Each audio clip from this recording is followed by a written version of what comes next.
Ruaya ikan tongkol, Etinus affinis.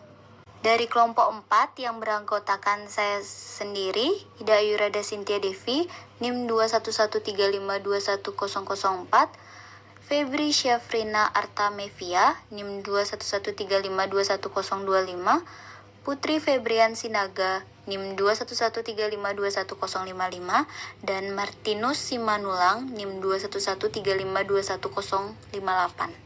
Adapun klasifikasi dari ikan tongkol yaitu merupakan filum Chordata, subfilum Vertebrata, kelas Teloistei, subkelas Actinopterygii, ordo Perciformes, subordo Scombiridae, familis Scombridae, genus Euthenus, spesies Euthenus affinis. Morfologi. Ikan tongkol merupakan ikan perenang cepat. Hidupnya bergerombol dan tergolong ikan karnivora. Ikan ini memiliki bentuk tubuh memanjang, mempunyai 2 sirip punggung besar, mempunyai sirip kecil di antara sirip punggung besar yang berjumlah 8-10. Tubuh bagian punggung dan bagian sisi berwarna gelap, bagian perut berwarna putih keperakan. Ikan tongkol bisa digolongkan ke dalam ikan yang melakukan ruaya karena ada faktor oceanografi yang mempengaruhi pola distribusi ikan tongkol, yaitu suhu, arus, dan salinitas.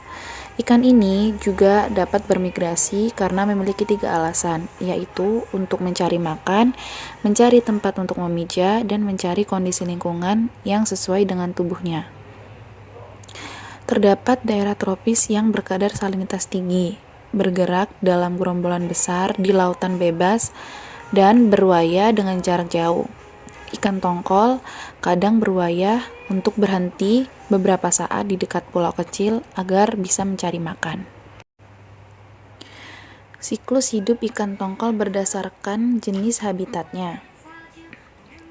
Gerombolan ikan tongkol bermigrasi untuk memenuhi tuntutan dari siklus hidupnya, selain agar menghindari tekanan kondisi lingkungan di perairan di mana ikan ini berada.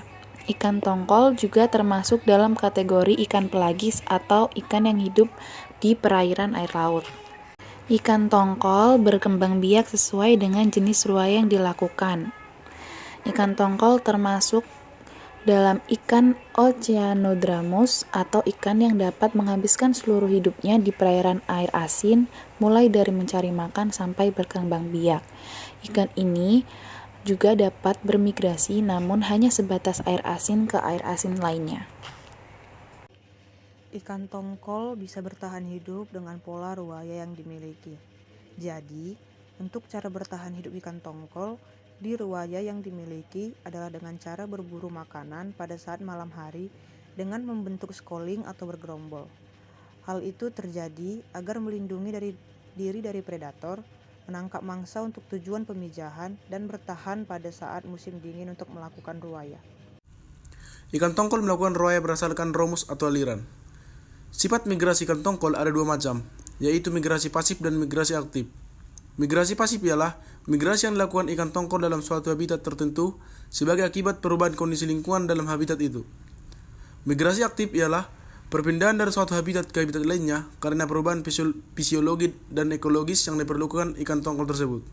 Suasana pemijahan yang diperlukan ikan tongkol agar bisa berhasil.